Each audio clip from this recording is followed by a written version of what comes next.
right, good afternoon, everyone, and welcome to the sixth module for the CCI Clearance Preparedness Program.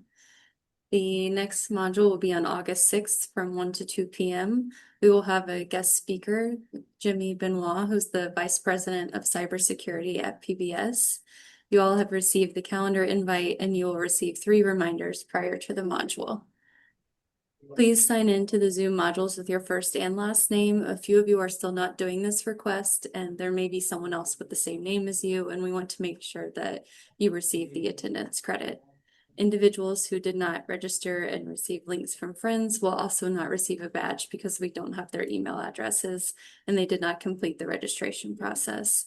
As always, please reach out if you have any questions regarding attendance and module logistics. And now I will turn this over to Dr. Eric Berger to get started on today's module. Thanks a lot, Jenny, and welcome back for the people who have been listening. As promised, this is often one of the more talked about modules in the Clearance Preparedness program. Today, we're going to talk about the regulations, policies, and procedures relating to social media and your clearance, but also, whether you get a clearance or not, kind of some best practices for using social media, and also things to watch out for. As always, kind of a quick review. Cool places you can work inside and outside government. In fact, now with a lot of information sharing, who knows, maybe even work at a social media company. We talked about the clearance process and how it's based around trust and can the government trust you? When to find that out, of course, you can never do a for sure thing, but what are the indicators? That's where the SF-86 question's coming from. Again, it's not arbitrary. There are a lot of regulations around the process. We talked about drug use and other behaviors. Again, the government is looking for, well, what are indicators that you might be trustworthy, or conversely, what are indicators that you might not be trustworthy? And then the last time we talked both about classified materials, but also the authorities around cybersecurity, given that this is part of the Commonwealth Cyber Initiative development program. As always, I'm not a lawyer, so I'm not giving legal advice. If you do have a situation that you're not sure about, 2 great resources. One would be a facilities security officer. By the way, you don't need a clearance to talk to an FSO. They get involved, and as you'll hear when we bring in folks from government and industry, they'll tell you, please talk with us. They can make the process a lot easier. And clearly, if you have a legal question, see a real lawyer. So one question is, what is social media? Now, most people, when they think social media, well, that's obvious. That's, Facebook, TikTok, YouTube, X, LinkedIn. But there is I was about to say a legal definition.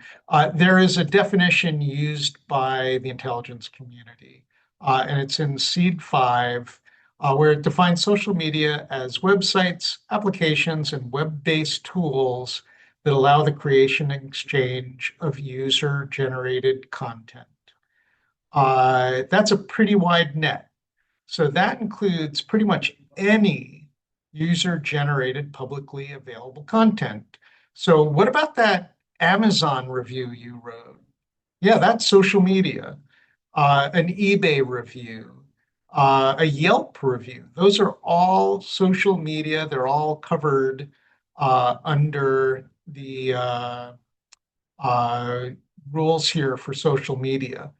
Another one that people don't think about, but I just ripped something from the headlines that came out, I believe, yesterday.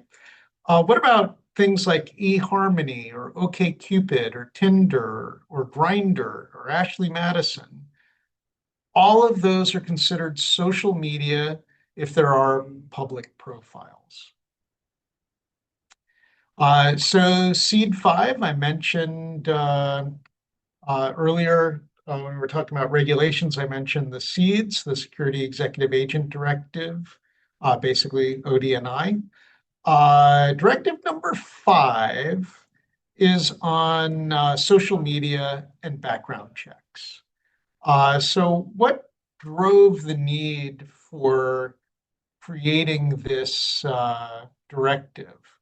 Well, the first one is if information is publicly available, why should the government not use it? The answer is there's no reason at all. So if you talk about your love of birds and nature in public, don't be surprised if the government learns you like birds and nature.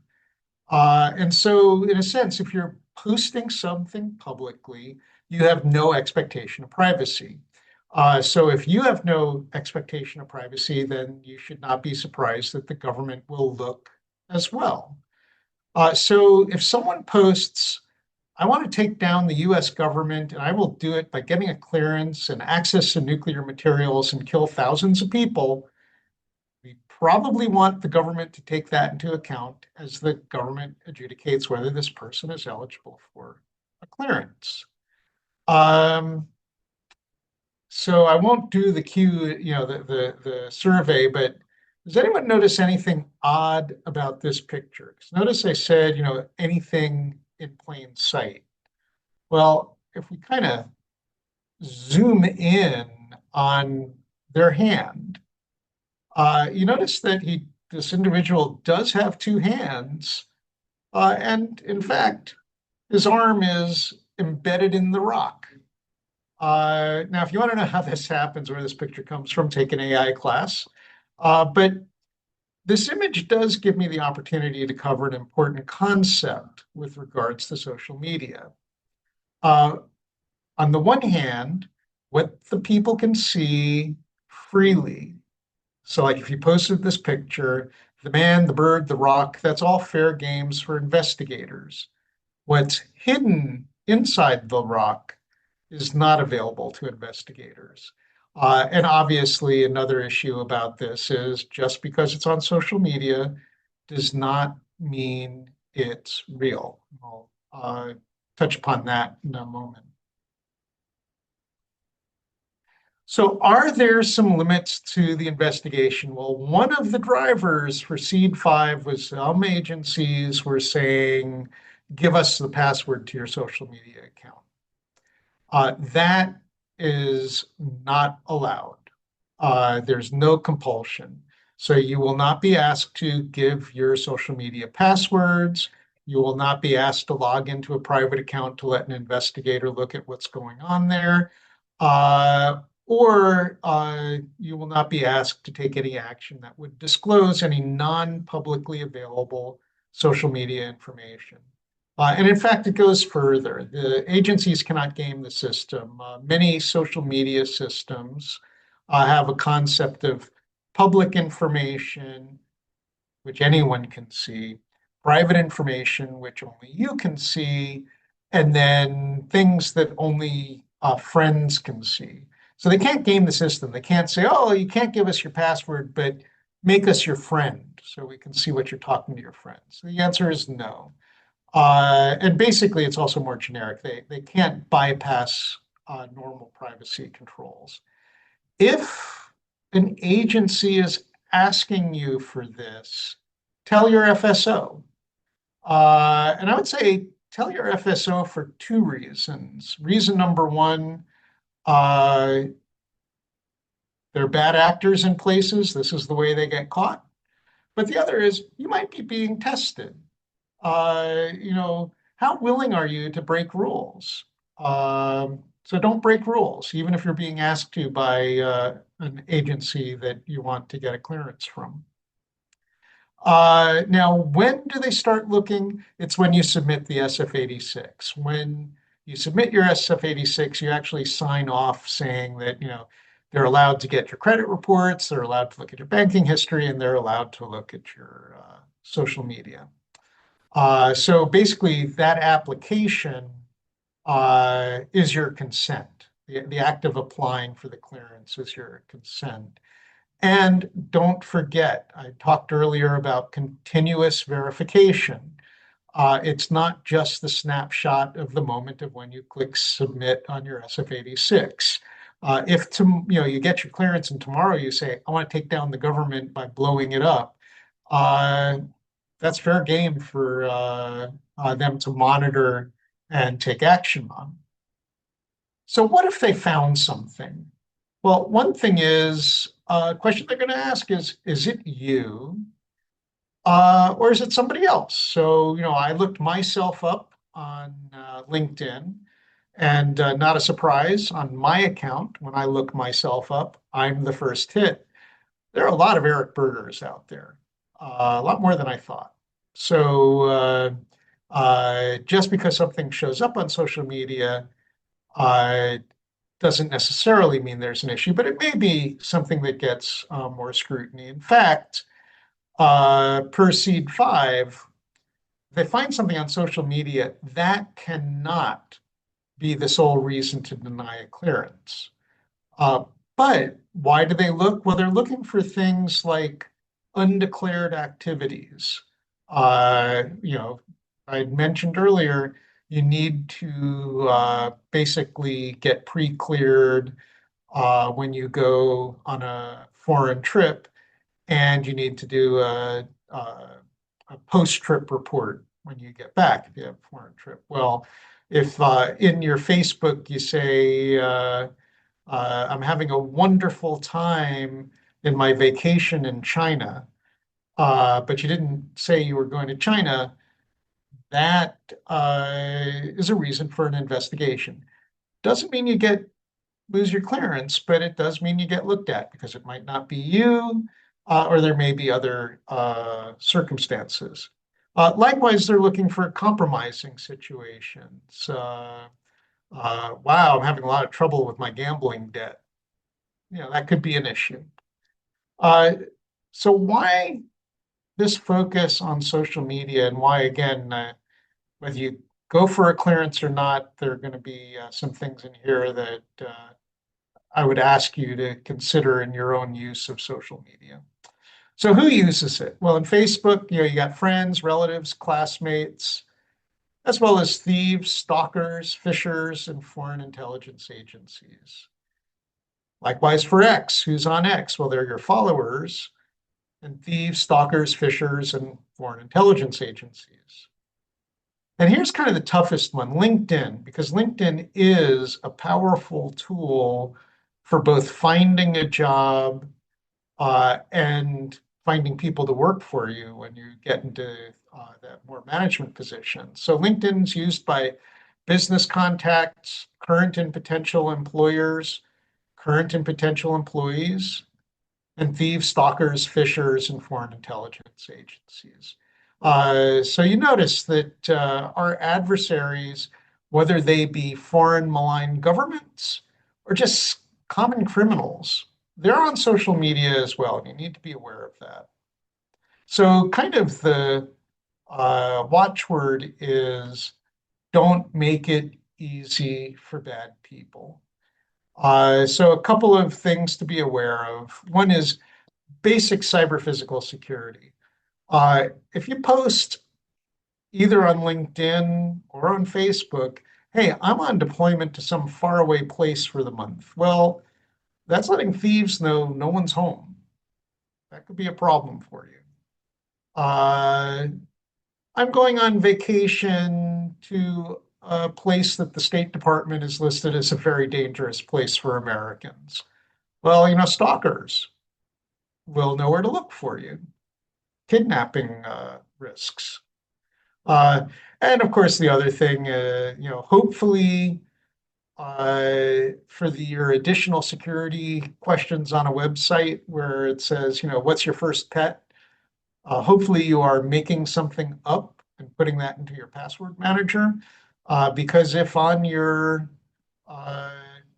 X account you've tweeted the ode to my first pet Spot, you're probably giving the answer to what is your first pet. So again, things to be very careful about as you use social media.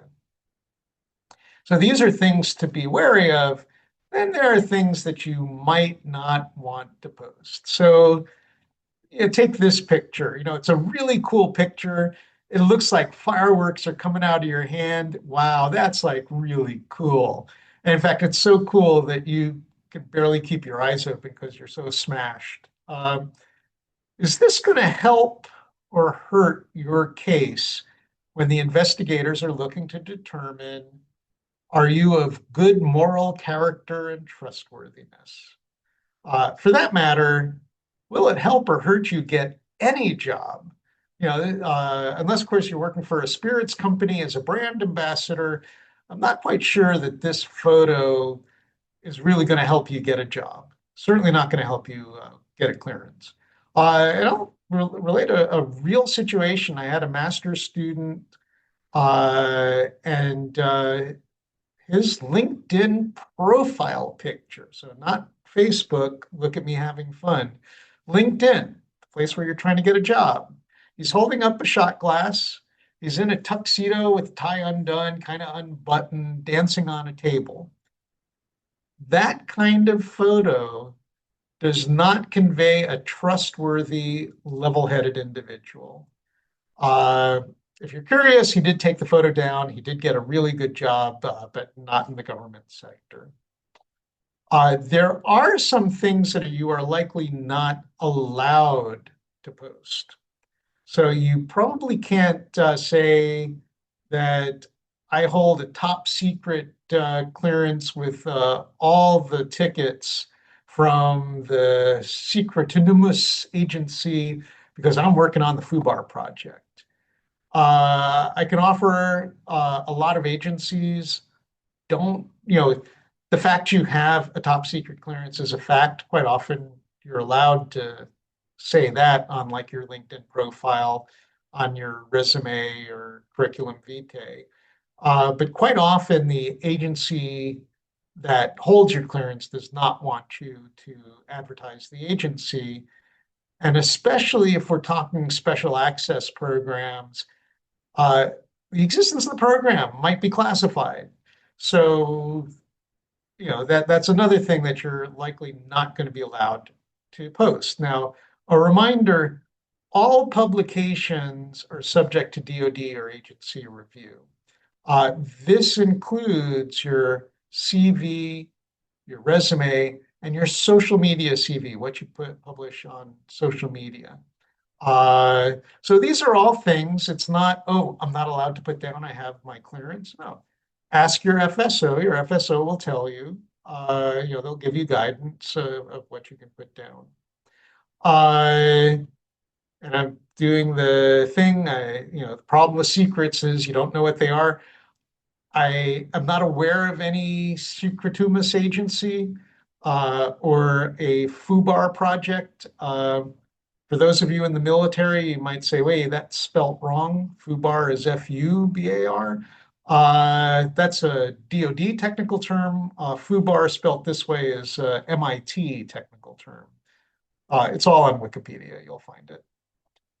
So what are the real world implications here? So this was something early in the invasion of Ukraine by Russia. And this was an example where Russian military soldiers were posting some photos. So letting people know where you're at. And so what the Ukrainians did is they, soldiers in a faraway land, they put up profiles of attractive women to get the soldiers to send them photos. Hey, send me your picture. In the picture was geolocation.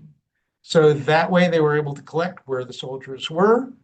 And then basically using that information, they attacked the base, killed a lot of Russians. So here the tactic and technique and procedure was subterfuge. They're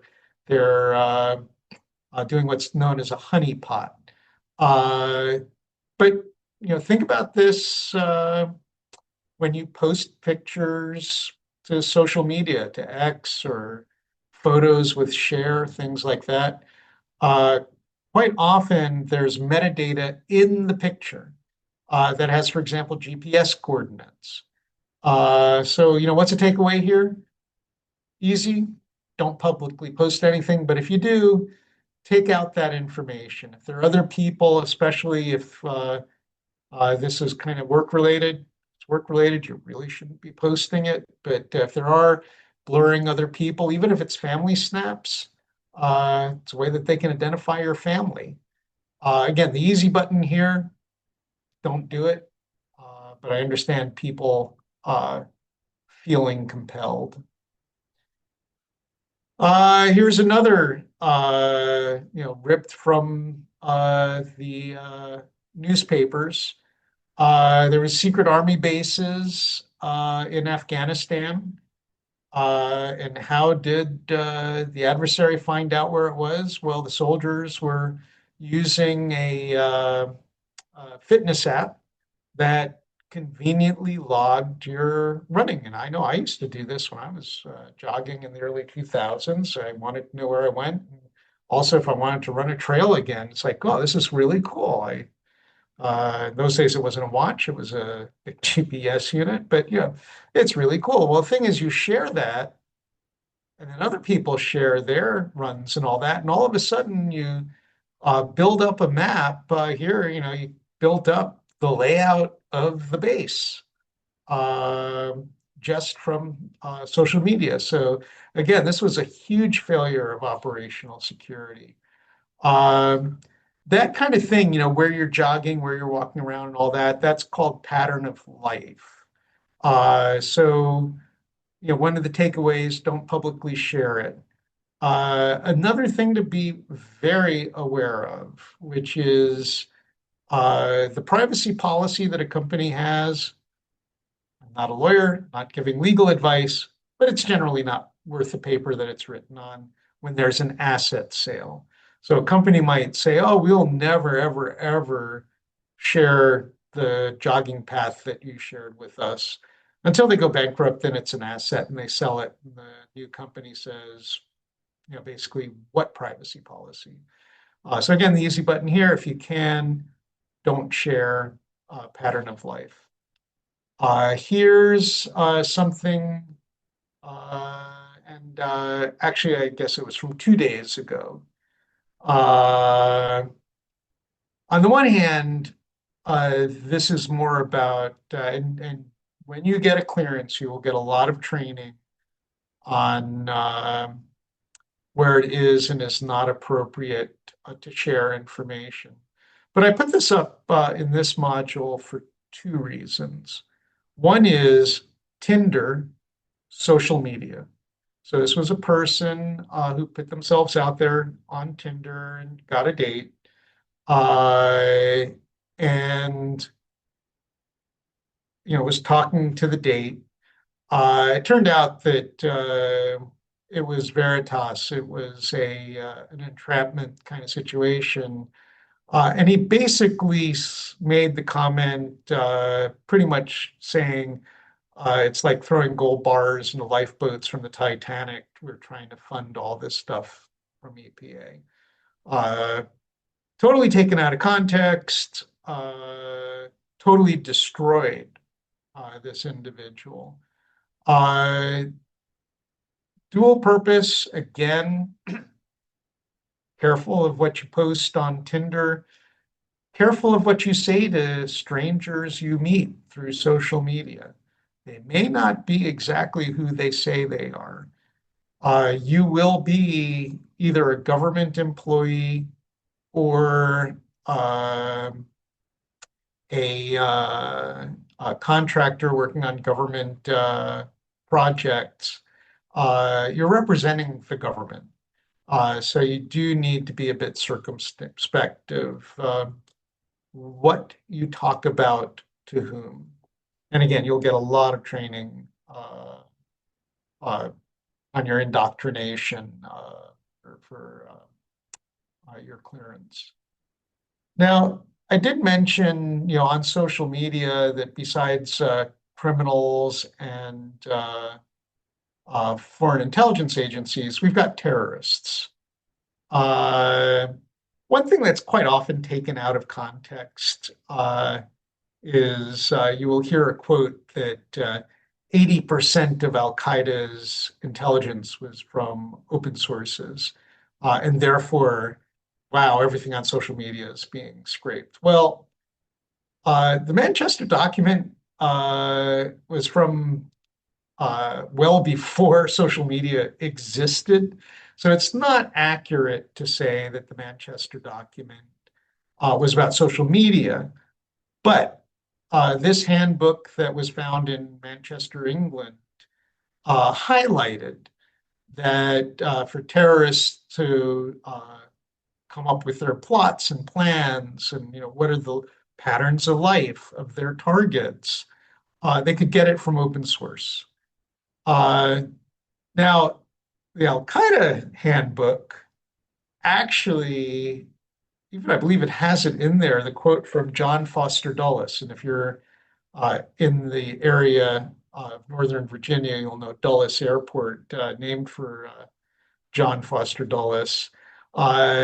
He bemoaned that he needed to pay a king's ransom to get information about the Soviet Union in the 1960s, 1970s. Whereas the KGB, all they had to do was buy a copy of the New York Times to get information on the United States. We live in an open society, but we don't need to make it extra easy for the adversaries. So if you have to have social media, and again, I totally understand it for people starting out and considering using something like LinkedIn, do make your profile private. Now, again, this is kind of counter to the purpose of LinkedIn and Twitter, but then be basically very careful of what you post, especially things like location information, pattern of life information, who your loved ones are, who's your friends, who's your family. Um, this is where, it is probably good to take the adage of LinkedIn. Most people try to keep LinkedIn about business. So you won't as much. I mean, people do it.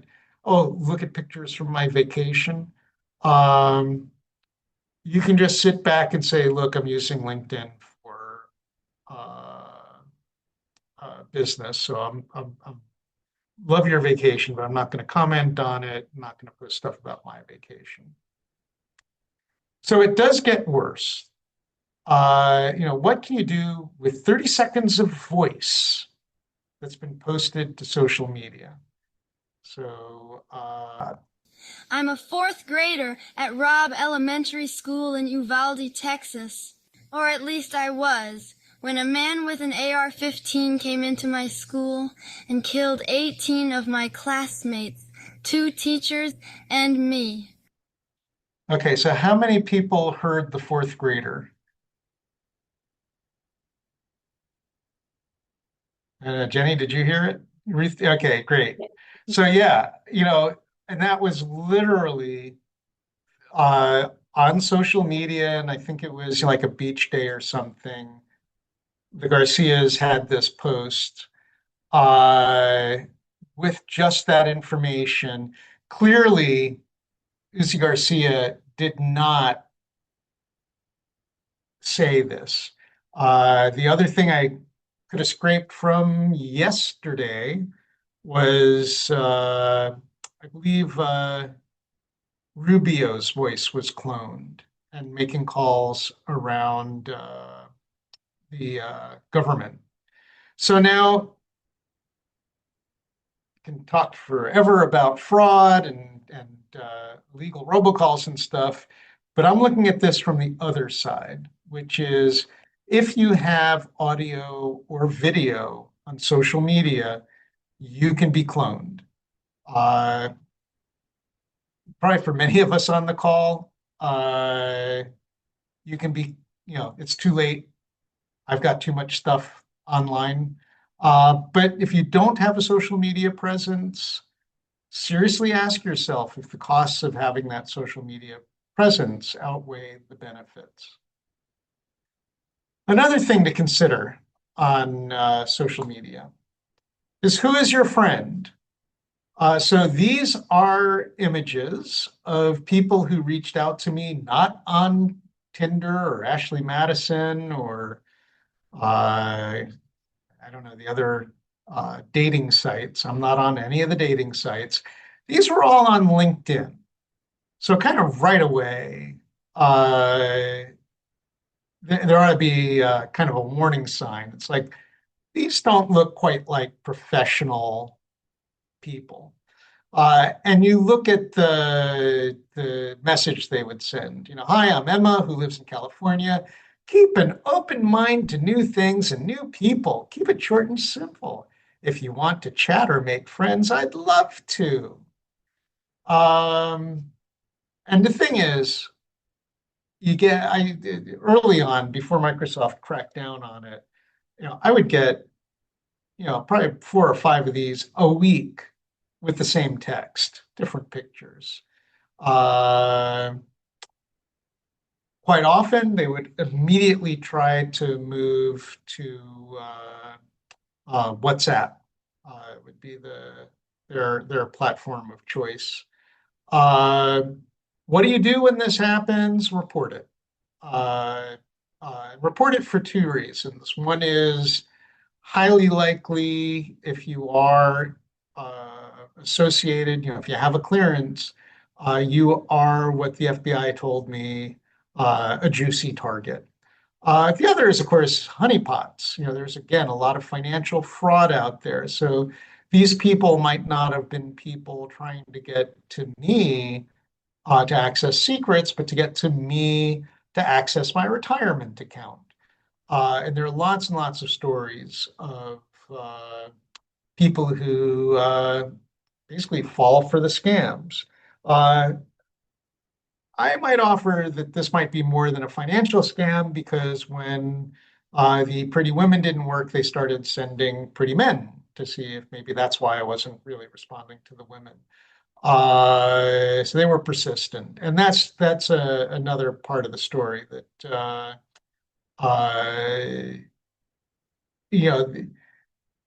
if you have a clearance, you are a potentially valuable target, which means it's worth it for our adversaries to spend money, and money might be actual people trying to communicate with you, not just bots. So again, report it because the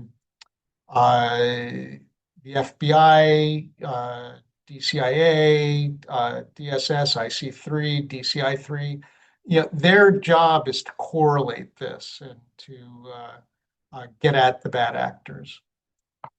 Be very careful with who you connect with. My rule of thumb is I only connect with people that I've met in the physical world. So 2 people in the audience here have reached out on LinkedIn asking to connect with me. The problem is we need to meet. Once we meet, love to help you get a job. But one of the reasons I have this rule of thumb is, again, in LinkedIn, the platform I'm most familiar with, they'll say, oh, this person wants to connect with you, and here are the people that you have in common. Now, quite often for me, there'll be anywhere between 20 and 150 people that I'll have in common with someone connecting with me.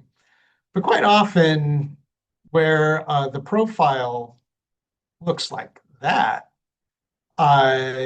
it might be a secondary connection with 1 or 2 or 3 connections in common. And so then I'll also do my public service. I'll send a note to that person in common and say, hey, do you know Emma? And they'll almost invariably say, who? They'll have no idea. They're just saying, yeah, I know. When I get a connection request, I connect, because what's the harm? Well, that's the harm, is that somebody might say, oh, a person I trust is connected with them. Yeah, I might as well connect with them too. And the dominoes fall. There is a side benefit for legitimate people. For me, only connecting, and I would offer for you to only connect with people that you actually have met in the real world. Is if you connect with me as a student and we've never met, I have no real idea who you are, and then someone says, "Hey, you know, it says here you're connected to, this person. Can you tell me about them?" And I go, "Who?" That doesn't help you. It doesn't help you at all. Uh, I do also get requests from people that I do know, and I'll not on the platform. I'll just send them a note out of band. Like if it's a Virginia Tech person, I'll send a note to their Virginia Tech address saying, "Hey, did you send this LinkedIn invitation?" I have to say, nowadays, most of the time, the answer is yes, of course I did. The reason I do this is impersonation is a thing. On LinkedIn, I've gotten requests where it's very clearly not the person who they say they are. More than 0 times, I've had very sophisticated profiles impersonating someone, where when I ask that person, "Hey, did you make a connection request?" They'll say no. And then Microsoft will get on it in a heartbeat. Uh, Two videos, and again, this will be posted with the slides. Two videos that are worth watching. If you are an undergraduate getting your associate's degree, newly graduated, I would strongly suggest uh, looking at the Game of Pawns, a riff on Game of Thrones. Um, and part of it is, the adage of the frog in boiling water doesn't notice it's getting boiled. It really talks about a slide into being turned into an asset for a foreign government when the individual didn't think about it. Likewise, Nevernight Connection. This is more for researchers or later career people who are looking to get clearance, but it might be interesting to watch again if you're on the early career thing, called the Nevernight Connection. Uh, Now, again, this is another one where the person slipped into espionage. They definitely, and by the way, both of these are real stories. Um, and the individuals, it was pretty clear. There are some people who I want to take down the US government. I want to sell out my country. These people didn't start that way. They were slowly cultivated into it. But the thing on the Nevernight Connection is it starts with social media, is how the person uh, kind of gets hooked. And then the Foreign Intelligence Agency really works to turn them. So the summary, don't use social media. That's like the easy button. If you can avoid it, just say no. If you're looking to apply for agencies like the NSA, looking maybe NGA, some other agencies, not having a profile would be a benefit. Now, if you've got a profile, that doesn't mean don't apply to the NSA. Obviously, uh, uh, if it's a fit for you and all that, talk to the FSO. MITRE, so, an FFRDC. Quite often you'll be like, I know that person works at MITRE, but they haven't updated their LinkedIn profile for 10 years. Well, that might be why. So again, don't use social media. If you do, be very, very careful of who's there. It's not just your friends. It's not just your colleagues. It's not just your professors. They're thieves, stalkers, fishers, and most importantly, in the context of clearances, foreign intelligence agencies. If you can, don't use social media. So with that, as Jenny noted, next month we have Jimmy Benoit from PBS. You might be thinking, PBS? Really? Well, he's VP of cybersecurity. And by the way, a news outlet, especially a public news outlet, is one of those juicy targets for foreign intelligence agencies. And he's also a former Army officer, so he also has that military experience. I understand many of you on taking the program are transitioning from careers in DoD or careers in the military, so you can relate to that. I'll also notice that our federal speaker schedule for September, that is on an off day. We usually do Wednesdays, and that's a Wednesday. Sorry, I don't know why that's underlined. Uh, oh, because I underlined the wrong thing. 1 p.m. Next class 1 p.m., not noon. One after that, 1 p.m., not noon. One after that, noon, not 1 p.m. So with that, someone asked, what about LinkedIn and what about the NSA or the IC? Again, clearly we are in the 2020s. And there is kind of that, very hard fine line of I've been saving myself, so I don't have a social media presence versus, you don't have a social media presence. Can you document where you've been for the past 10 years?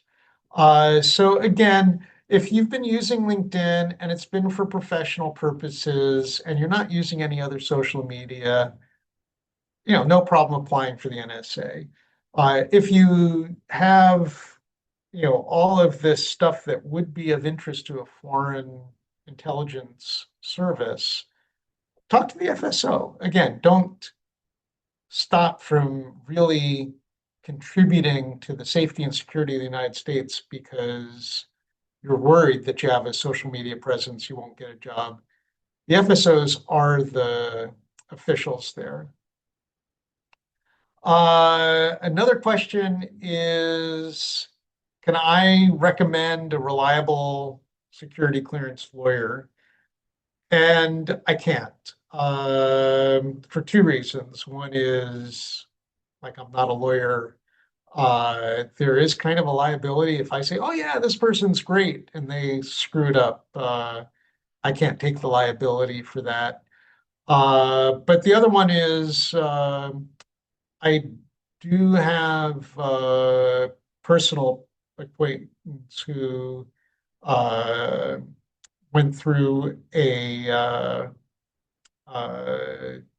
dispute and failed. And the lawyer actually was okay. When they failed, the lawyer was like, well, of course we're going to fail. The whole point is you fail and then you try again, which really, it would have been better if they were upfront with that. So I don't know one. Depending on your situation, talking to an FSO may know. If you are working, that is the kind of thing that quite often your employee, the EAP, and I can't remember the employee something program, will often have legal referral service. So unfortunately, I don't have like a website or something to go to. There are, clearancejobs.com, and there's another kind of reputable job board. Also has discussion sessions. That might be a place to see about people and their experiences with getting reputable, good lawyers. I can also say, we are talking thousands of dollars. So if you are in a situation that requires a lawyer, that is unfortunately a deterrent, which is it worth $5,000 or $10,000 to get the job, which is kind of really, really sad because the whole point of the job is to improve the standing of the United States or, improve our security. But unfortunately, no one wants to be the adjudicator who gave Manning or Tahira or any of the other people who really did come in with a plan of harming the United States. They don't want to be the person who said yes to that. So they are kind of an overly conservative bunch. Are there any other questions? Let's see. So someone actually asked a really good question, which is there deference to veterans? In fact, I'll break it into two because the question was, is there a deference to veterans who had a clearance? And I'd actually say there's deference to veterans. One thing is, especially if you were deployed overseas, they know where you were. It's a lot easier to get that part of your SF-86 covered. And if you had a clearance in the past, well, you know the process. So on the one hand, it's not like, oh, you're a vet who had a clearance 10 years ago. We'll just, do a lightweight thing and you're done. You're going to be in the same boat because, again, that's part of the rules and regulations. Everyone's treated fairly, but you've already got the answers to all the questions. You already know what to do, what not to do. You already know what to disclose. So from that perspective, it should be a faster process. Don't know whether it's any less expensive for the agencies. My understanding is that it was kind of a fixed price. But again, are they going to spend $10,000 or $25,000 on someone who might clear, or $10,000 or $25,000 on someone who's very, very highly likely to clear? That's part of where you get the preference. The other issue is, or factor is, if your clearance lapsed in the last year, then it is a lightweight process. So if that's your situation, then it's definitely a selling point for you, either with an agency or with a contractor. So no, that was a great question. Any other questions?